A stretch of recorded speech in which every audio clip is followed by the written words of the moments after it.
రామాపురం అనే గ్రామంలో సీతమ్మ అనే పేద మహిళ ఉండేది. ఆమెకు ఎవరూ లేరు. ఆమె వద్ద ధనం లేదు, కానుకలు లేవు. అయినా సీతమ్మ ప్రతిరోజు శివలింగానికి నీళ్లు పోసి ఓం నమః శివాయ అని మౌనంగా జపం చేస్తూ ఉండేది. ప్రతిరోజు శివుణ్ణి భక్తితో అపారంగా పూజిస్తూ ఉండేది. ఒకరోజు ఆలయంలోని పూజారి, కానుక లేకపోతే పూజ ఫలించదు, నీకు ఎవరూ లేరు, నువ్వు గుడిలోకి రావద్దు అని అనడంతో సీతమ్మ దానికి నా మనసునే శివునికి కానుకగా సమర్పించుకున్నాను అని నవ్వుతూ చెప్తుంది. ఆ రోజు రాత్రి పూజారికి కలలో శివుడు దర్శనమిచ్చి, భక్త, నాకు బంగారం కాదు ముఖ్యం, భక్తి కావాలి అని అంటారు.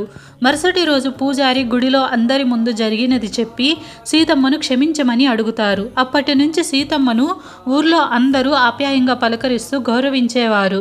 ఆమె జీవితంలో నెమ్మదిగా సంతోషం, శాంతి, సంతృప్తిగా నిండాయి. నీ దగ్గర ఏమి ఉన్నా లేకపోయినా నిజమైన భక్తి ఉంటే శివుడు తప్పక కరుణిస్తాడు.